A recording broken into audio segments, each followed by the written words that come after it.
So our second panel this morning is titled, Why Does Congress Delegate Power? We're grateful to our panel's authors and commentators who will be introduced by the panel's moderator, who I have the pleasure of introducing. Melanie Marlowe joins us from the Georgetown Center for Security Studies, where she teaches and writes on constitutional politics, the American presidency, and national security.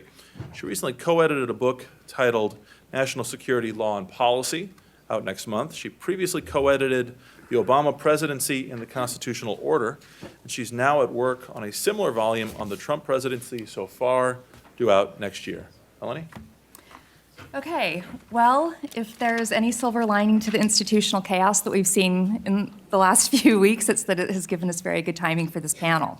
While everybody in this room has been thinking about delegation for more than the last 2 weeks or maybe the last 2 years, we know that we didn't get here yesterday. So how and why are we here? We have 2 excellent papers to help us to diagnose the situation and perhaps the problems and to prescribe some seeds of hope. In our first paper, Joe Postel examines the literature on why Congress does or does not delegate, focusing on structures and incentives members face as they act together. I'm going to give just brief biographies, and they have all of their extensive work listed in the program that you can read. Joe's an associate professor at the University of Colorado at Colorado Springs. He writes and speaks frequently on administrative law. He's the author of Bureaucracy in America, The Administrative State's Challenge to Constitutional Government, and co-editor of Toward an American Conservatism. Joe. Thank you. And thanks to the Gray Center for the invitation to speak. I think we found out pretty conclusively at the last panel that constitutional challenges to the delegation of legislative power have been mounted for a long time, but to very little avail. Gary Lawson notes in his administrative law textbook that the total vote in Supreme Court cases on non-delegation challenges between Mistretta and American Trucking was 53-0. That count might change as a result of the court's decision in Gundy this term, but for now, I think most of us agree that the non-delegation doctrine is a dead doctrine at the Supreme Court. And if the judiciary is not going to enforce the non-delegation doctrine, we might be better served to turn to the source of delegation, that's Congress. Rather than policing congressional delegations through the courts, can we get Congress to delegate less in the first place, not relying on the courts to police Congress, but having Congress take care of its own affairs? To answer this question, whether it's possible to do this, I think we would need to know 2 things. First, why does Congress delegate its powers in the first place? And second, how can we restructure Congress to incentivize Congress not to delegate? To answer the first question, why does Congress delegate, my paper examines a bunch of political science scholarship in the positive political theory tradition. So for decades, political scientists have been trying to analyze delegation to explain why it happens, what are the incentives that members of Congress are responding to when they delegate power. And to simplify, just for the interest of time and a short presentation, I'll focus on the 2 critical arguments I think this literature gives us. For a long time, political scientists relied upon what was called the Abdication Hypothesis, offered by scholars, most prominently Morris Fiorina in a book called Congress, Keystone of the Washington Establishment. That abdication hypothesis asserted that Congress delegates power because its members don't really care about policy. They care about getting reelected. And delegation helps them to get reelected because they can claim credit for advancing the general and uncontroversial purposes of the law, such as the Occupational Safety and Health Act, but they can avoid accountability by passing the tough choices on to the bureaucracy. The difficulty with that explanation is that it doesn't explain why members of Congress work so assiduously to retain control of policy. Members exert influence both before agencies make decisions and after they make decisions through a bunch of control mechanisms that they guard very carefully. So if they were just abdicating responsibility, why are they so involved in the policy process throughout? So acknowledging the limits of this abdication hypothesis, more recent work offers, I think, 2 critical insights to explaining why Congress delegates. The first is that delegation of power to the bureaucracy is a product of the enormous transaction costs that stand in the way of Congress's collective action. The framers of the Constitution designed Congress deliberately to make its collective action very difficult. The extended republic, most famously described in Federalist Number 10, would make it difficult for a majority, in James Madison's words, quote, to discover their own strength and to act in unison with each other, end of quote. So a majority in an extended republic can't organize itself easily. It faces enormous transaction costs in doing so, and this is going to make Congress less inclined to act collectively. On top of this, the creation of a bicameral Congress with different modes of election and different principles of action would make the House and the Senate, again in Madison's words, as little connected with each other as the nature of their common functions and their common dependence on society will admit. Congress, in short, is designed deliberately to be internally divided, fractured, and incapable of collective action. The cost of getting individual members with their own agendas and their own constituencies and their own interests to work together on legislation would prevent us from majority tyranny and a domineering Congress. But of course, there's a downside to this. Recent research by David Epstein and Sharon O'Halloran, or somewhat recent research, connects this aspect of the Constitution and its design to the delegation problem. Members of Congress, they argue, are more willing to delegate power when the transaction costs associated with making policy through legislation are higher than the transaction costs associated with individual action, that is, delegating power to the bureaucracy and then overseeing the implementation of statutes as individuals or as members of committees. So delegation actually reduces the cost of making policy for members of Congress because instead of having to work together to accomplish goals, they can work individually. A second important insight comes from the work of McNolgast. McNolgast is a pseudonym for three prominent political scientists who frequently collaborate, and they noted in much of their work that Congress actually uses administrative procedure to influence policy outcomes in statutes that actually appear to be delegating broad power to the bureaucracy. Congress actually, in these kinds of statutes, inserts procedural devices to game the system or to stack the deck. By granting power to private parties to intervene in agencies' decisions, for instance, Congress can ensure that certain interests or certain groups are actually preferred and given more influence in the administrative process. In short, McNolgast found, Congress is willing to delegate its powers because it can delegate cleverly to stack the deck of policy at the administrative level. These two theories have been tested empirically many times. They've been verified through a variety of studies. And the basic insights are still considered to be pretty valid. The harder it is for Congress to legislate because of transaction costs, the more likely Congress is not to legislate. The easier it is for Congress to stack the deck through administrative procedure, the more likely Congress is going to do that. And I think these insights are critical as we consider how might we restructure Congress not to delegate its powers in the first place. The conclusion that I want to try to emphasize here is that to make Congress a legislative body again, the costs associated with its collective action must be reduced. The limitations that the Constitution places upon Congress make it incapable of acting quickly and make it incapable of setting its own agenda. And time has fragmented Congress even further with the addition of an extensive committee structure which drives the parochialism and the individuality and the fragmentation of Congress further. So if Congress is going to take the lead in legislating, it has to build centralizing institutions in order to offset the decentralization of power that is in Congress's DNA. There must be forces in Congress that enable it to maintain and build a coalition of the whole that is capable of acting collectively. These forces could reduce the transaction costs associated with Congress's legislation. At one point in our nation's history, Congress actually built such centralizing institutions, consolidating power in its party leaders. After the Civil War, the Speaker of the House of Representatives gained immense powers that enabled him to set the legislative agenda. Speakers during the post-Civil War era were called czars, and they ruled Congress with an iron fist. At the same time, chairs of specific committees in the Senate allowed certain members in the Senate to exercise the same sort of centralized leadership power. As a result, the post-Civil War period was the golden era of congressional supremacy. Consider the presidents who served in office between the Civil War and 1900. Hardly domineering characters, they were actually subservient to the legislature, which was a dominant institution. This system of congressional ascendancy was short-lived. In the famous Revolt of 1910, progressives brought party leadership to a crashing halt in a revolt against Speaker Joseph Cannon. Since then, Congress has placed more authority in its committee chairs and its committee members than in its leaders.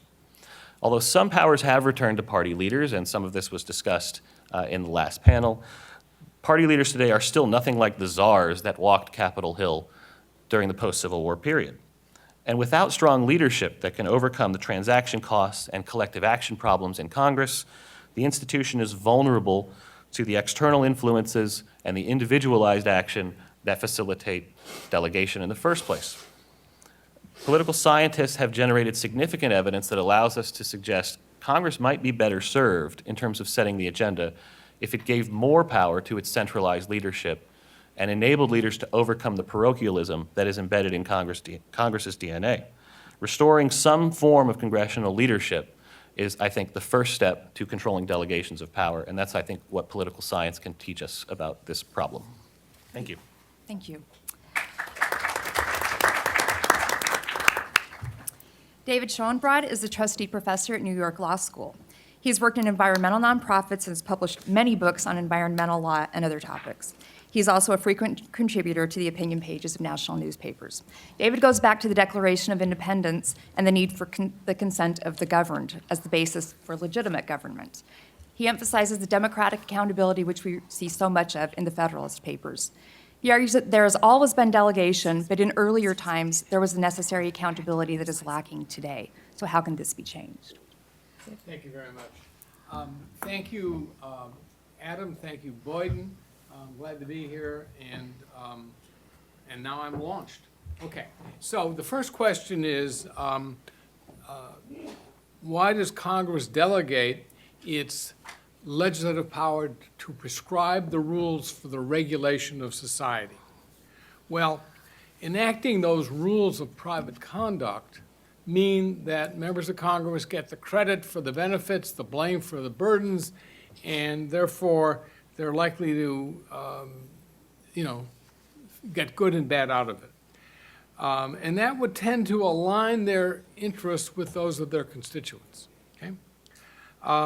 However, one reason they delegate, not the only reason they delegate, as Joe has pointed out to you, is they would prefer to get the credit but not the blame. And so for example, in pollution statutes, Congress generally regulates the EPA rather than polluters. So what it does basically is it orders the agency to regulate to protect health or something like that, which means the Congress gets the credit for protecting health, but the blame for the burdens, the blame for the costs, and the blame for the failures to actually protect health fall upon the agency. Okay? So the blame is shifted away from Congress. Congress has found this arrangement so very profitable, this arrangement whereby it issues orders to EPA, that in the 1990 version of the Clean Air Act, the phrase, "the administrator shall," appears 940 times. And that gives ample scope for the kind of thing that Joe's talking about. Okay? And these shalls are followed by all kinds of detailed instructions. Okay? So as a result, President Obama's EPA administrator noted with regard to the Clean Air Act that, quote, "each sector has 17 to 20 rules that govern each piece of equipment, and you've got to be a neuroscientist to figure it out." Now, separating responsibility for the benefits from responsibility for the burdens is, regardless of the impact on the public, good for the legislators. The Democrats can be against pollution killing children, the Republicans can be against regulation killing jobs, and there's no need for any trade-offs, there's no need to figure out how to produce more bang for the pollution control buck. Okay? Now, so in other words, the interest of the legislators and the constituents are no longer aligned, and our government in this regard is no longer does it have the consent of the governed. Okay. Now, the excuse that's sometimes given for this type of legislative conduct is, well, it's also complicated, there's too much work for us to do, we don't have expertise, and so on and so forth. Well, there's something to that, but it's vastly overblown, And the extent to which it's overblown is illustrated by a proposal that came from James Landis, who was the New Deal's big expert on administrative law. Then, as dean of Harvard Law School, he published a book in 1938 where he proposed that major agency actions not take effect unless they are voted upon in Congress. Okay? And what he said basically, this is a way of marrying legislative responsibility with expertise of the agency. Then there was a fellow by the name of Stephen Breyer. And as a Court of Appeals judge, he wrote an article where he said, you know, this type of idea of Congress voting on this stuff, that could be worked today with a device which is kind of like the Brack Commission, where you have deadlines for Congress to vote. The votes have to be up and down, no amendments, limits on debate, no filibuster. Breyer said this could work if these people want responsibility. Okay? And that would realign the interest of the legislators and their constituents. Okay? And by the way, that would also, and it would mean that because Congress wants to be able to vote for something that's relatively attractive, they're going to work with the agencies to take care of these very obsolete laws that force bad, inefficient ways of controlling pollution. Okay. Now, not only does this kind of proposal have a Democratic pedigree in terms of Landis and Breyer, but it's the core of the REINS Act. Okay? Republicans in the House have voted for it many a time. But do they really want responsibility? No. And so what they've done is to insert into the REINS Act features, which I call poison pills, which will ensure it never gets passed. So therefore, the Republicans in the House can say, we want to be responsible, but they never actually have to shoulder responsibility because it's never going to pass. Okay? And the Democrats, for their part, don't introduce a version of REINS that is stripped of all these poison pills. So I agree with Boyden that the likelihood of this thing passing, at least in the current legal regime we now have, is very small. Okay? Yet, a poll taken just last month found that voters, 82% of voters, want to have Congress vote on these things. The margin was 4-1 among Democrats, 4-1 among Republicans, and 5-1 among independents. And this is not just a reaction to President Trump. David Mayu, in his book, points out that by margins of 3-1, in polls taken over a number of decades, find that people want that they want Congress rather than the president to be making the decisions. Of course, we don't have that, so much for the consent of the governed. Okay? Now, the second question is what to do about this.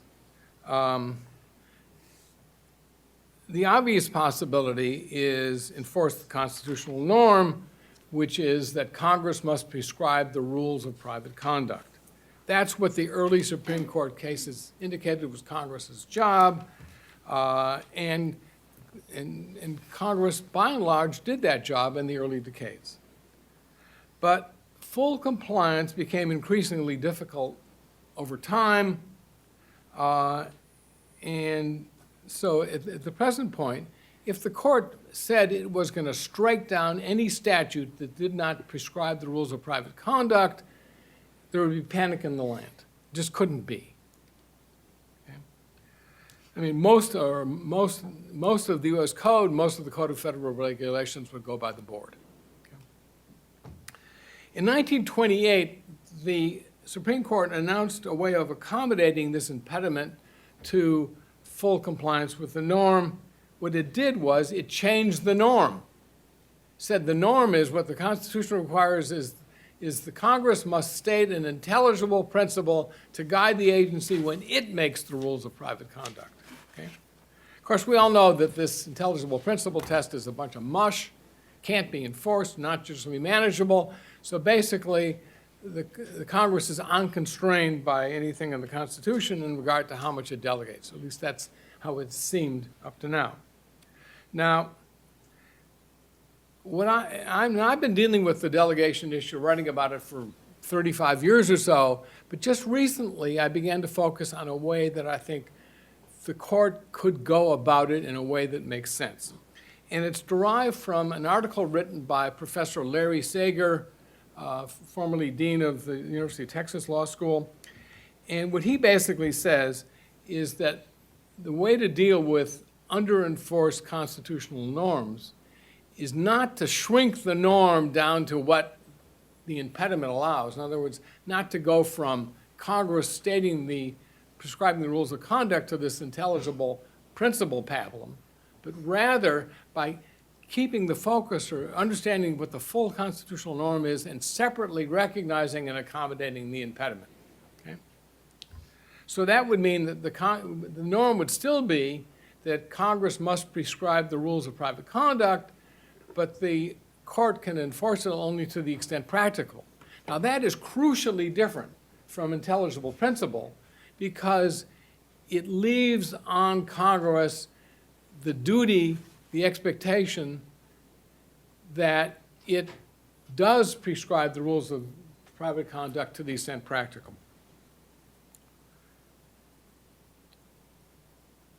So what I'm arguing is the Supreme Court should begin to enforce that norm to the extent the impediment allows, but not begin by ordering Congress to enact the Landis-Breyer approach. That would be like a bolt out of the blue. That would be too much like meddling in policy choices. I think there's a better way. And the analogy that I have in mind is something like in a malapportionment case where a court finds that some legislative districts in a state legislature have a much larger population than in another. The court does not respond to that constitutional problem by redistricting the state. Rather, it tees up the policy issue for the state legislature, saying, you know, what you got here is unconstitutional, you need to fix it. And by the way, if you don't fix it by a certain time, we're going to arrange to fix it. Okay, so I'd like to see that type of approach applied to delegation. The court might start with Chevron. It might, in a decision modifying Chevron, and you've all heard that there may be 5 or more votes to modify Chevron, to base the modification of Chevron on the constitutional norm. Because after all, what Chevron does basically is it delegates key legislative interpretation questions to the agency. That's a delegation. It expands delegation. And the practical impediment to enforcing the norm does not require that there be some category of cases that this reversal of Chevron not apply to. So in reversing, oops, went too far. Okay. So in modifying Chevron, the court should state that it conflicts with the constitutional norm and that this modification of Chevron should apply in all cases. I'm not saying exactly what the modification should be. I'm just saying the modification should be bottomed on the constitutional norm. That's a way of putting that constitutional norm full out into the open. It would begin to add some zest to the public opinion. Oh my goodness, 0 minutes left. I'll take 1 more minute. In so doing, and I think that it would put some additional pressure on Congress to act. If it doesn't act, then after a period of time, like in my redistricting case, the court should announce that in the case of major rules, it's going to strike them down unless they're improved by Congress. So Congress could at that point either adopt a regimen like Landis-Breyer or ad hoc approve these rules. And if it has a better way of complying with the norm to the extent practicable, the court should acquiesce in Congress changing how it responds to the constitutional norm to the extent practical. Thank you.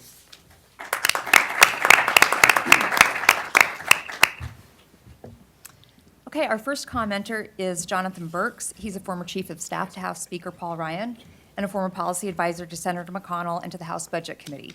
He has served in several high positions in the Bush White House and in various positions in the executive branch. So he is very well situated to give us some thoughts on this from both sides. Great. Thank you, Melanie. And thank you, Adam and Boyden, for the invitation to be here today. I'll add a few sort of practical elements to the sort of more academic and theoretical discussion that we've just heard about sort of what motivates Congress. I think we all would like to believe that we have a legislature that is driven by rational actors who are sort of making calculating decisions as to what's in their best interest. I think the reality is that we also have actors who are constrained by the environment they're operating in and who face a variety of sort of institutional norms that limit their ability to maximize their self-interest however they might perceive it. And so I'll just offer sort of three of those constraints that I see, and then offer a suggestion on perhaps a way that will help to limit the degree to which Congress delegates its authority in this area. First, members of Congress are really path dependent. In a lot of ways that the way that you learn to become a member of Congress is by watching other members of Congress who have come before you. And so the habits and the norms of what the institution does and what your job is and sort of how you perform your duties as a policymaker are very much dependent on how those who have come before you have made those same decisions and made that same analysis. And so you end up in a circumstance, both as a legislator and as a staff member, where because there's no formal training, there's no, here's how Congress ought to act. You instead very much learn, by watching. And so to the degree that the norm has become that Congress delegates a great deal of authority to the executive branch in its lawmaking, that's very much how you as a member of Congress, what you come to expect and think of as normal and as a normal part of the operation of the body. That's further reinforced by the operation of the institutional offices of both the House and the Senate. Most legislation is drafted by one of two offices, the House Legislative Council, the Senate Legislative Council, who do an excellent job of ensuring that the laws that are being drafted today fit into the statutory construct of the existing laws. And again, that reinforces the norm that the way you accomplish any given policy goal is by stating that goal and then empowering an agency to go forth and provide regulations to fill in those details. And so whether it's the Legislative Council or it's the staff of a committee that is working on these issues, as they're helping members of Congress turn ideas into legislation, properly drafting it often means drafting it such that you continue those delegations that have existed over an extended period of time, and that you pursue new delegations as opposed to striking off in a new course that is instead more prescriptive or more limiting of an agency's authorities. Second, and this was mentioned by David in his presentation, there are legitimate staff constraints in your ability and sort of the level of expertise. I think of the earlier panel that was raised in terms of the level of expertise and level of detail that one could reasonably expect Congress to ever exercise in terms of actually legislating. And so you look at something like the Clean Air Act or where the regulations that result from it run into the thousands of pages. It's hard to imagine that given the fact that there are, let's say, approximately 4,000 committee staff between the House and the Senate. That's for all committees combined. And so, you go look at the committees that have responsibility over environmental regulation. That's a small fraction of that 4,000. And so it's hard to imagine ever having a circumstance where Congress will be legislating in a level of specificity that is necessary if you're going to make policy in this area. And I would have quarrels with a great deal of the regulation in the space, and sort of, I think one can have a very strong argument about whether it's appropriate for Congress to be doing X, Y, or Z. But if you're in this space, you have to produce a certain level of detail, and it's hard to imagine Congress ever being in a position to produce that level of detail on a variety of issues, given the existing staffing levels. We've compounded that problem, especially on the House side of Congress, where while staffing levels on both House and Senate are up over an extended period of time, so you look at from the 1970s, the staffing level on the House side is up about 6%, staffing level on the Senate side is actually up about 70%. And so you say, oh, well, the resources available to members are growing commensurate with the scope of the issues. But then you go look the next level down, and the entirety of that growth is in members' personal offices. And so those folks who are, perform very important functions in terms of ensuring that constituents' interactions with the federal government are as efficacious as possible, people who are serving individual members and helping them promote their policy ideas and all the rest. But they also tend to be shorter tenured, and they tend not to be the substantive policy experts, which tends to be, that expertise tends to be located at the committee level. You look at the committee staffing, and while on the Senate side it's essentially flat since the 1970s, on the House side it's actually down by about a third, with most of that drop happening after the Republican Revolution when we came in 95.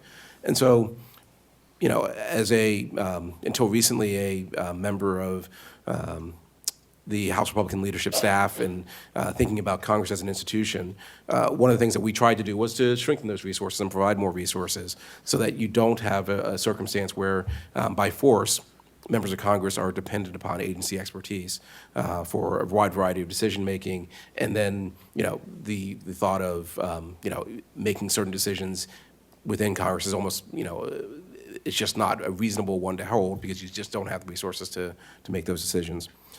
At the same time, I think it was raised on the last panel, the idea that leadership staff has grown, and there's no question about that, and a lot more decisions are made at the leadership level.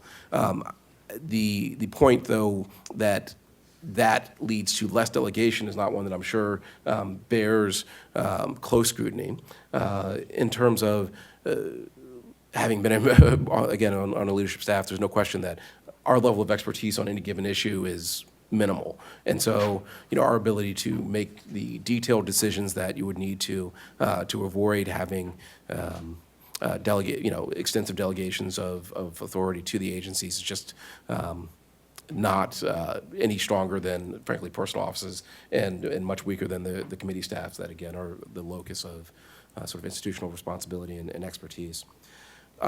Which brings me to the third point, which is too often Congress is making, for major legislation, the process that leads to sort of the final product is underexposed to public scrutiny. It is too often rushed, and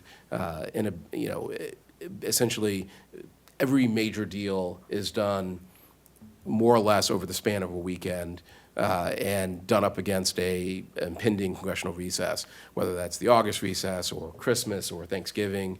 It is to the point where the norm of the body is that you don't even try to land major legislation until there's a congressional recess that isn't going to get canceled coming up. Because it forces you to make decisions, and it forces you to, people to finally say yes, recognizing that they're out of time to continue the debate. And so, in that circumstance, you often adopt sort of a lowest common denominator approach, which is, as was noted in the case of the sex offender registry earlier. Well, we can't decide, we can't make a judgment about whether it should include, those who were prior to enactment or not. So let's just kick it to the agency, and they can settle it, and we still get the legislative win, because the major purpose of the legislation is accomplished by passing it. And so, ultimately you have a set of circumstances that lead to a great deal of delegation to agencies that is driven, I think, in significant degree by how Congress as an institution has evolved and how we've grown to do our business. In terms of addressing it and limiting it, I think there's one thing that would be constructive is to force committees, as legislation comes out of committee, in their committee reports, to include and to conduct a real analysis of what authority are we giving to agencies, and what rulemakings do we anticipate they're going to have to do in order to effectuate the legislation. Formalizing that kind of analysis on the front end of the legislative process, I think will, one, educate members who, to this point, often don't have full appreciation of what happens the day after the president signs the bill into law in terms of the agency implementation. But also will provide a little bit of more transparency for the public to engage in, well, you really haven't settled this. If you haven't really settled the core issues if, in fact, you're just saying that DOJ is going to have to publish regulations to, in fact, decide this. Ultimately, Congress has to get to a point where it slows down to some degree so that you don't have major decisions being made in the span of a weekend, where you don't have a circumstance where a 600-page bill is being voted on a couple of days after it's been introduced. And so that, your circumstance where there's almost no one who has, in fact, digested and really thought through the entirety of a piece of legislation.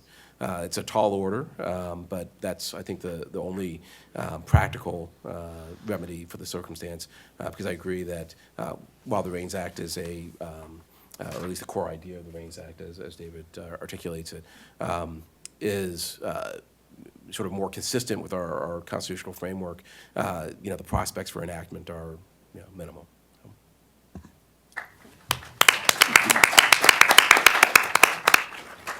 Our second discussant is Michael Gilman. He's a clinical professor of American politics at the Claremont Graduate University and a senior fellow at the Claremont Institute. He was in private practice in Washington, D.C., and the senior vice president of the Bradley Foundation. He's also served in many congressional and executive branch positions, and I just want to say that his printed biography does not do him justice. The guy has been there. He has stories. And I hope that he will share some of that wisdom and experience with us. What you didn't say. Well, I didn't want to say you'll give us the historical that I'm perspective. currently unindicted. So that's very important. Well, I'm reminded when one teaches this stuff, I feel as I have to begin every class by saying we're doomed. So it just doesn't get any better. I've been at this a long time. Chris DeMuth is here. Boyden is there. We old boys have tried every contrivance in the world to try to slow this train down. We're not out of tricks yet, but there's just no silver bullets here. But maybe some combination of tricks can adjust it. I'll have something to say in particular about Joe's paper. But when Adam first asked me to be on this panel, I said I could give a very short talk. Congress delegates its power because it can, period. It delegates it because it wants to, period. It delegates it because there's nobody else really that says it can't. And it delegates it because the courts have aided and abetted this process. And finally, it does it because it has fun and profit in doing so. What's happened over the past generation, since the high and palmy days when Gray was directing legislative policy from the gallery by slipping notes to Jim Allen,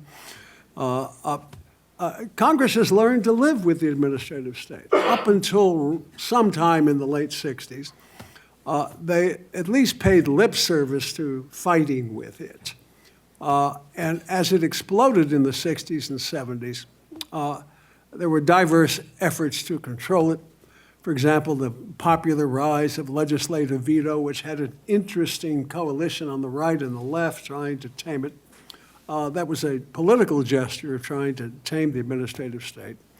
But the explosion of the 70s, 60s and 70s simply changed everything. The Congress I worked in as a counsel doesn't exist anymore. Whether it can, I don't know. I really don't. Congress has learned how to tweak the administrative state. It doesn't really control it. I'm not sure it wants to control it, but it wants to benefit from it. And on a selective basis, certainly the most senior members of Congress The literature confirms the way in which, in fact, they extract a lot of juice out of the system downtown, so it isn't completely a free hand doing what it wants. Senior members of Congress especially know how to extract benefits from it, and they do with some frequency.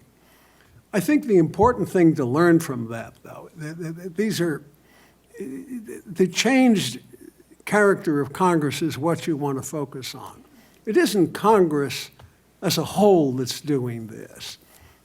Here, I think we're all very indebted to the research of Naomi Rao, soon to be, I hope, Judge Rao. Congress has been converted from what she calls a collective Congress into a loosely assembled group of individual policy entrepreneurs.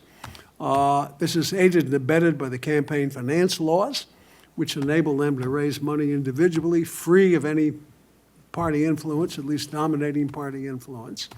The administrative state encourages them to do their tweakings, which they use in turn to raise more money. They complain like the Dickens about dialing for dollars, but in fact, dialing for dollars tends to produce electoral results, or at least they think it does, and that's where most of their energies go. There isn't much systemic interest, except occasionally, it seems to me, on broad policy-making issues. They play at it from time to time, and then they discover how difficult it is, and then they contrive diverse ways to delegate control over that policy to agencies downtown. This must be, I don't know, 8 or 10 years ago, whenever the ACA was, the first draft of ACA was trundling through the House, and I was teaching a class on the administrative state, and I divided the draft bill into various parts and gave each student 80 pages or something, 100 pages to go through.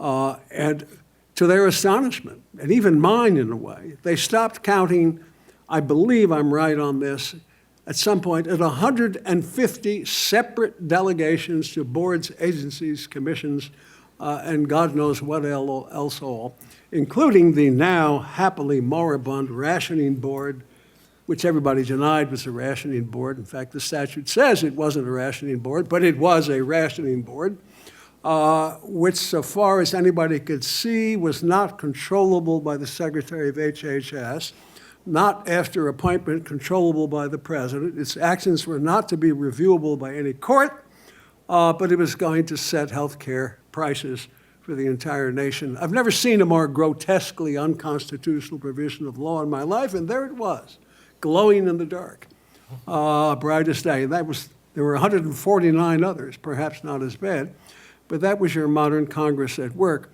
Dodd-Frank is marginally better. Subject matter is a little narrower, but it's the same kind of thing. All the hard-bitten decisions to be made by boards and commissions.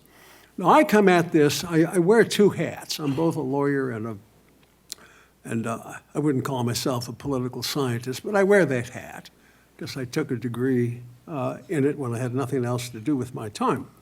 So I come at this from the point of view of why the current situation is as difficult as this. And the answer is that we only are now rediscovering the extent of the damage done by the progressive indictment of the founding. It is not too much to say that Herr Dr. Woodrow Wilson had an active contempt for the founding.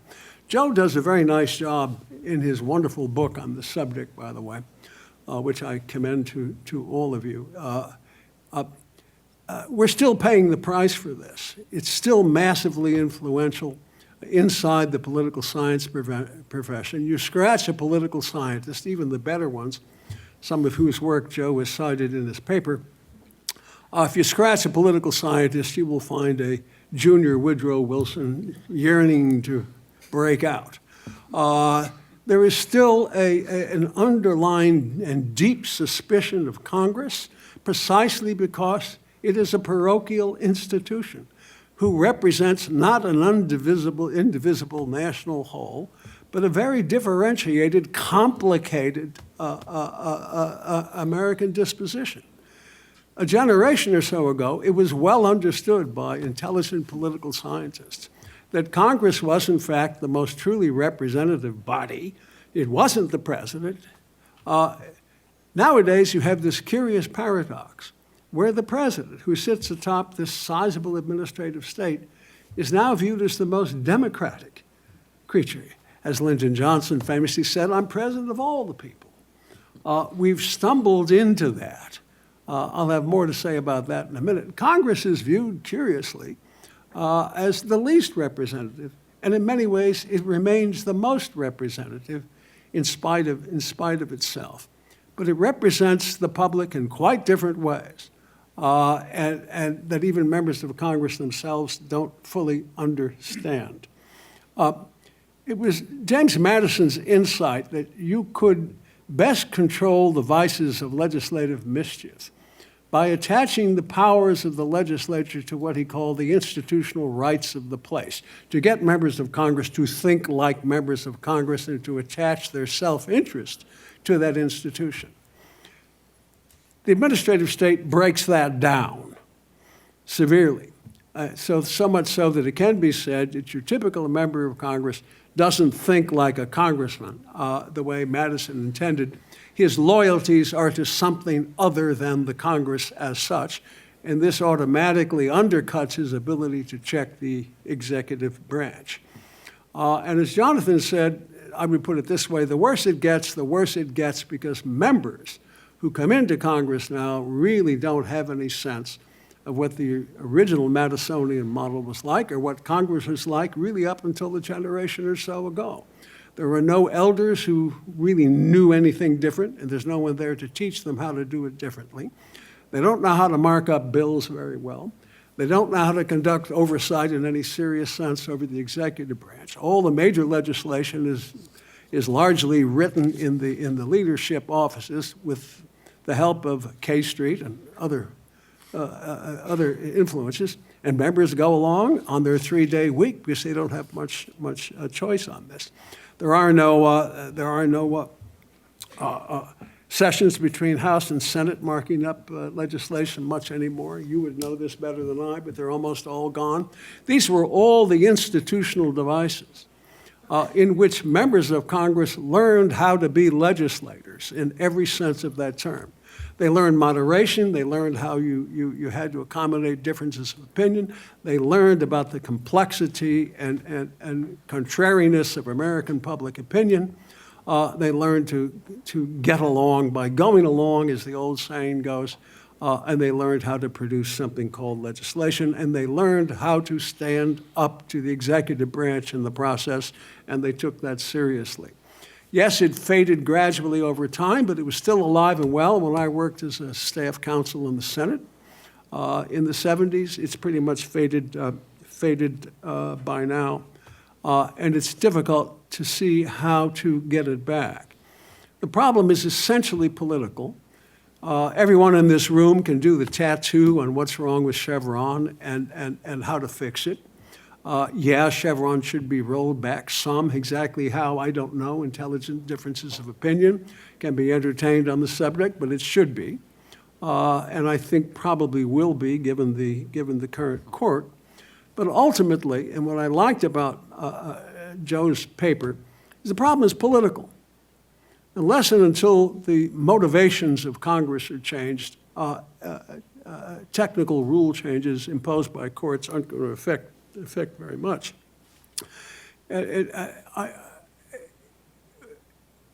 During the ratification debates in Virginia, George Mason had something interesting and bitter to say about Madison's scheme about attaching the rights of the interest of the man to the constitutional rights of the place. He said Madison underestimated the force of self-love. And if you really want to have a politician pay serious attention to the Constitution, you had to attach his self-love to it, and that Madison's device was simply insufficient for that purpose. The more I think about it, the more I think Mr. Mason was onto something there. The administrative state proves that.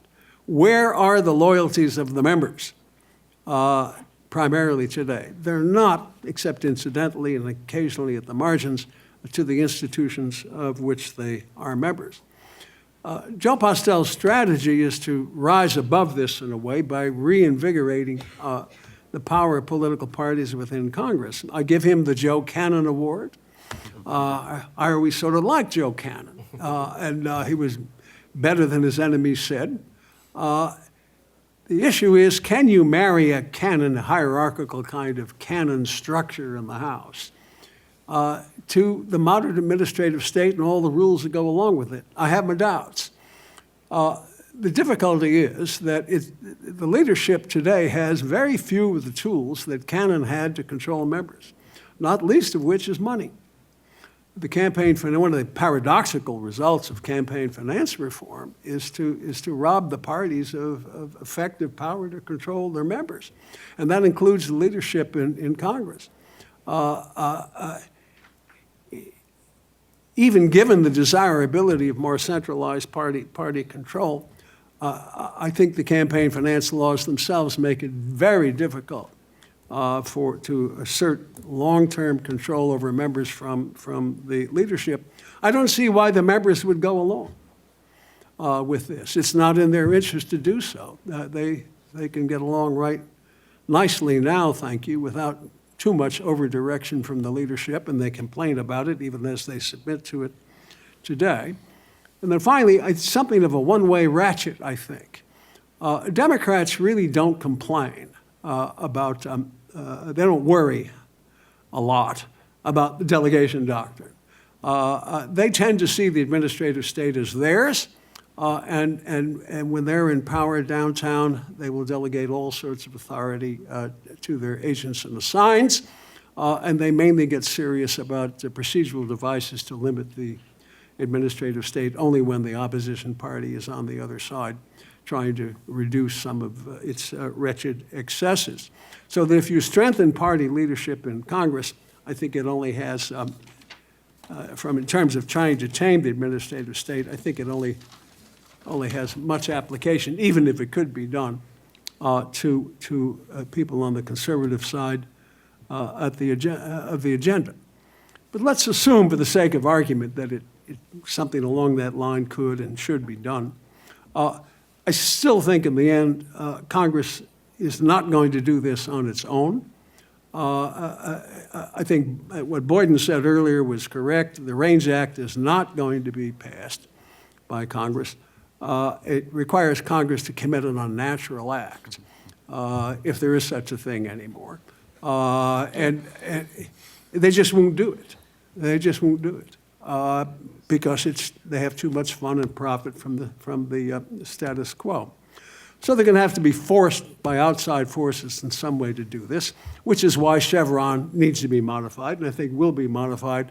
And as I say, intelligent differences of opinion may be entertained as to exactly how, but I think it should. But there's another step here, and it has to do with the politicization of the administrative state problem.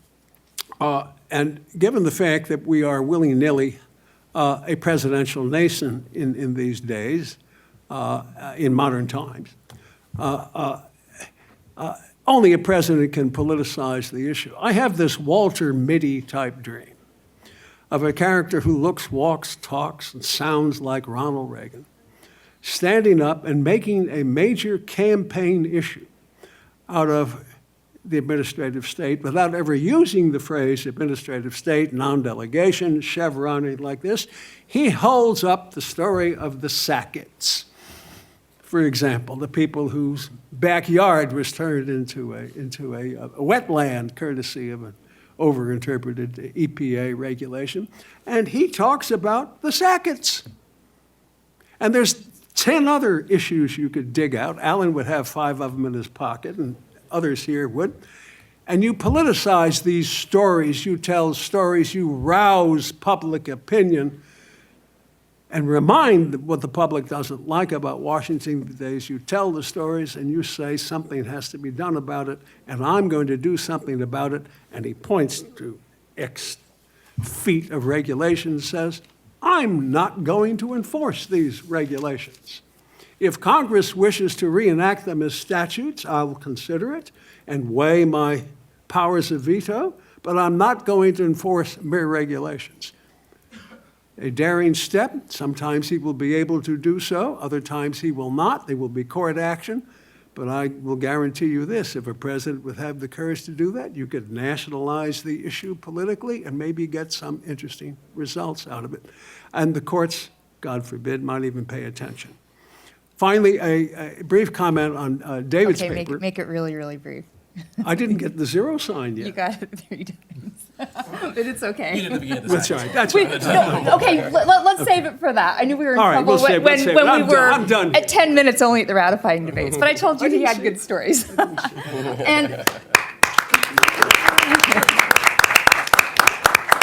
And Michael, I believe, if I remember correctly, the ACA says the secretary shall 1,018 times. So, okay. I was Gentlemen, counting boards, commissions, and agencies. Oh, okay, well, okay, just overall. Gentlemen, responses, Joe, or David, you want to David? go first? No. Okay. Okay, I'll just have Yeah. one response that is broad but brief. There's a lot of discussion about kind of the old way Congress worked in the 60s and 70s, and it was certainly a more freewheeling institution. You could offer amendments. There was floor debate. There was more, I guess, what you would call deliberation. The difficulty with thinking about that as a great era of Congress and somehow that would be an important step in limiting the scope of the administrative state is that that didn't really happen during that period. So the idea that what we really want to go back to are powerful committee chairs that represent the parochial views of the people on the committee who are going to oversee the administrative state doesn't really work to limit its reach and its scope and its expansion. So if we want to go back to committees that are powerful, rely on their expertise, which I think is a good idea, that alone, I think, is going to lead us down the path that we were on 40 or 50 years ago, which was a bad path. So maybe a combination, I emphasize leadership and strengthening party leaders, maybe a combination of those two is the better way to think about Congress going forward. If I can jump in, I think while I think there's a fair criticism about whether or not the differences between Republicans and Democrats in Congress are nearly as broad as they ought to be, I think there is a substantive difference between having bluntly a Republican committee staff versus a Democrat committee staff, which was obviously the case in most of the 20th century, and sort of the golden era as we talk about it was Democrat control for the vast majority of that. So That's a good point. Now, hearing the remarks of the people on the panel, it made me think of a really excellent essay that Christopher DeMuth has written called Trumpism, Nationalism, and Conservatism, that's going to be shortly be published in The world's Claremont greatest Review. publication. Right. And In the Claremont Review of Books, soon to be out. And if I may just sort of briefly summarize one aspect of it, I mean, Chris makes the argument that this representative institution is really essential in the current times where there's such division, such bitterness between various components of our nation. And because it's Congress which is peculiarly able to represent a wide range of people, which is, I think, what you're talking about.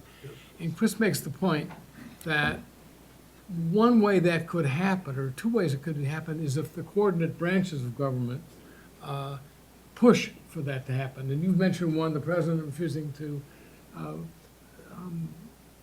enforce regulations. The other is something I mentioned, which is the court standing up in some way for the delegation doctrine. Let me add this. I didn't mean to paint a halcyonic picture of Congress in the 70s. I meant only to say it was a hell of a lot better than it is now. And as Boyden implied earlier, Congress really did pay more serious attention to the drafting of legislation. There's no question about it. That's how we earned the big bucks as staffers up there. It's much less now. And there are vices. You had the agency capture problem, the iron triangle problem, and that's in part what Gingrich tried to get rid of by centralizing so much authority in the Speaker's office. There were problems there, and it wasn't a solution. But I want to make one broader comment. I agree with David certainly about getting back to the consent of the governed, and I think to do so, you really have to go back and rethink reread and take seriously the reflections of James Madison and the Federalist about what the ends of Republican government are. We forget these, in part because we still live under the shadow of the progressive assault on the founding. The great danger in Republican government is the threat of majority faction. And all of those Madisonian institutions, the separation of powers, federalism, bicameralism, staggered elections, are all designed to produce what Jefferson called a reasonable majority, not just a majority. A majority, by the manner of its composition, would be less likely to impose its will on dissenting opinion. All of those mechanical devices are designed to do that. The administrative state breaks down those devices. It breaks down all of them to one degree or another. And for other reasons, we have produced a very different kind of presidential election mode. So that what we now have, it seems to me, in terms of the threat of majority faction, is not a runaway Congress going this way and that by passionate opinion. But it's this threat of the combination of a large, unwieldy, arbitrary administrative state with a plebiscitary presidency. That is a very bad and very dangerous combination. And if Madison were alive today, that's what he would be focusing on, and that's what we should be focusing on. And that's the kind of issue that needs, once again, to be politicized by presidential candidates, to rouse the people to the extent they can be roused about this danger. Okay. Let's go to some questions from the audience. Jeremy. I'll just shout. Okay. It strikes me that almost all the presentations look at this from inside Washington, and even mostly from Capitol Hill.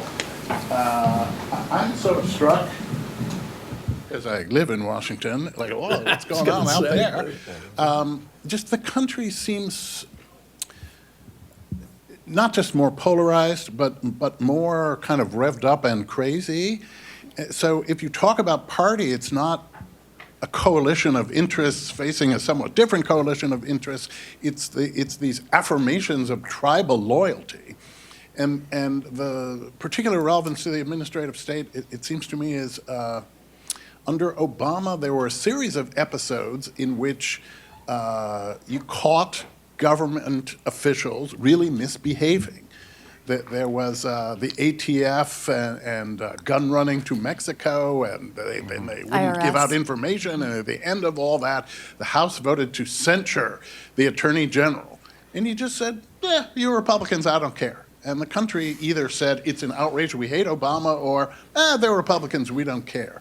And all these intelligence officials who misrepresented the scale of surveillance, and then it was shown that they had perjured themselves, and the Attorney General said, I don't prosecute Democratic appointees. I'm not interested in perjury, never mind. And half the country was, outraged, and the other half was like, Republicans, right? And you can go through a whole series of things which are over and over like this, because I think it seems like, I don't know why this is exactly, the internet, the mass media, but somehow the party debate doesn't feed into, oh, wait, this was a particularized abuse by the other team, and even our team has to take it seriously. So I just pose to you this question, are we somewhat going in the wrong direction if we focus on institutional incentives in Washington rather than the character of national politics overall? I think you're certainly making very valid points. It seems to me there's an outside of Washington and an inside of Washington cause to all this. One cause, I think, is social media and easier to mobilize, coteries of interest groups to, which allows this us versus them. But I think it's also how Washington works. To the extent we really have this Madisonian legislative process where to get anything done, you got to compromise. It can't be all pollution kills children or regulation kills jobs. Then everybody, nobody can be quite so high and mighty. So I think the change, I think the delegation, I think, is part of the cause for this country of enemies. Can I just say one thing quickly? So I keep thinking of Tip O'Neill's famous aphorism that all politics is local, which seemed to be true when he uttered it, and for the reasons you've described in your question, don't seem to be true anymore. There's an increasing nationalization of congressional elections. Party affiliation and identification predicts the outcomes all the way up and down the ballot. There's a really interesting piece in National Affairs by a fellow named Gregory Weiner at Assumption College called After Federalist 10. And his view is that we talk about the extended republic as if it's become super extended now compared to when Madison wrote the essay. But if you think about it, what Madison's saying is we're going to make it really hard for these majorities to form and to communicate with each other. And in the 21st century, it's a lot easier for majorities to form and communicate with each other nationally due to technological change than it was even at the time that Madison was writing for a much smaller republic. And so that seems to suggest that all of these things are happening in a way that's making parties increasingly strong. Party unity is up in Congress and all of that. But the only sort of hesitation I have about this explanation, which I think does explain a lot, is that it doesn't measure party loyalty. It measures party unity, and those are very different things. So we have a lot of party unity if you measure votes in Congress, but do we have a lot of party loyalty? Look at the campaign finance system and how it increases the individual incentives to run against your party. Look at the way that people talk about each other in Congress, even from the same party. So it's in some way we have the appearance of party unity without the real substance of partisan loyalty, which then when a majority does form and tries to actually enact legislation, as we've seen many times, results in gridlock. So these two things seem to be happening simultaneously. They seem to actually be going in different directions. And I think that's something that we aren't capturing when we talk about the rise and restoration of such strong parties.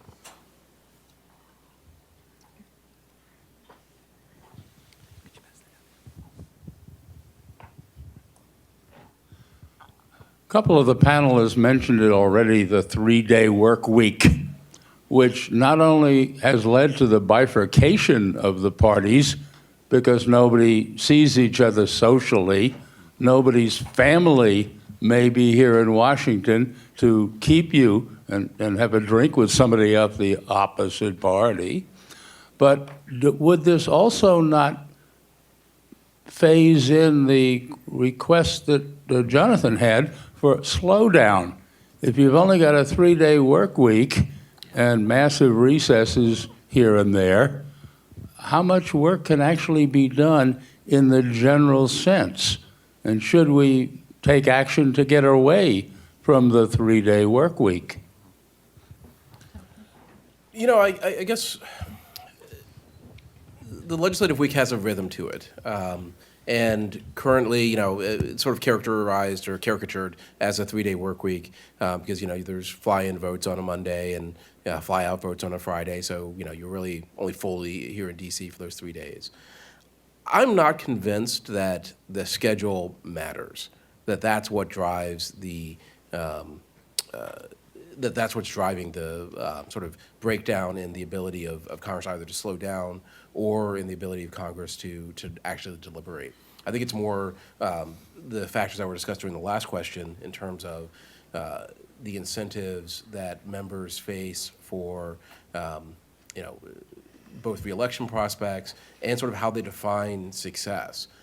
For a lot of members, what their definition of success is involves sort of that reaffirmation on cable news, that online sort of or talk radio affirmation of their position and their efforts to do X, Y, and Z. I think that has a much greater effect on the effectiveness and the quality of debate and deliberation than you know, the mechanics of the week. In large part because, frankly, you know, you change the schedule as you'd like. You know, members, the schedule's evolved in large part because it's what's sort of most convenient for members and it's most efficacious for getting things done. And so I know when, you know, I worked for the speaker, you know, if we needed an extra day, we took an extra day. It wasn't a matter of, well, it's only a 3-day week, so we can only do so much. So this is somewhat related to, you mentioned at the beginning of the question about how members used to talk to each other and they spent more time in DC working together. This is related to the third point that Jonathan made about transparency, I think, and I think this is a critical aspect of this question, that so much power has been moved into the leadership and it's not transparent, decisions aren't made transparently there, in part because we produced so much transparency at the committee level that it made committees incapable of building the kinds of coalitions and making the kinds of deals that they needed to make. And we've talked a lot about the Gingrich Revolution in '94, starting a lot of these trends. I think you have to go back 20 years earlier, actually, to the 1970s revolutions by the so-called Watergate babies, where they wanted to open up Congress. They hated the power of committee chairs and leadership, and so they decentralized power so dramatically and opened it up to transparency to where, in order to make a deal, you could no longer work through the committee system. And you needed to go back to leadership to broker these kinds of compromises. So when we talk about members working together, in part, we've stripped them of the ability to work together in the formal institutions. And the work week then, I think, is a symptom of, well, if we're not coming to DC to work together anymore, why don't we just campaign and get reelected, because that's what we're here to do. So I think these trends have been going on for a long time, and there's some serious roots in this idea of transparency and why that's actually had some counterproductive consequences. Yeah, I mean, to that point, I think that's exactly right. Prior to being the chief of staff for the speaker, I was his national security guy, and one of the few committees that still meets behind closed doors as a rule, and the exception is sort of open hearings or open markups, is the Intelligence Committee.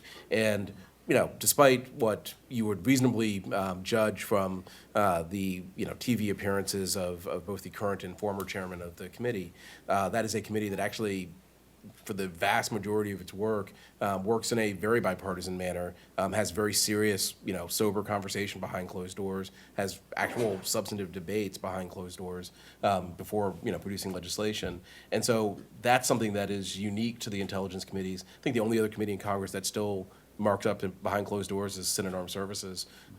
It's just the changes in sort of transparency rules coming out of the Watergate babies really did make a huge change in sort of the utility of things like markups and hearings in terms of educating members and working out compromises. Okay. Thank you. Well, with that, Michael had said that we needed to talk more about Madison and the ends of Republican government, and I hope that that's something that we have in our lunchtime address by George Will. So let's thank our panel and move into the lunchroom.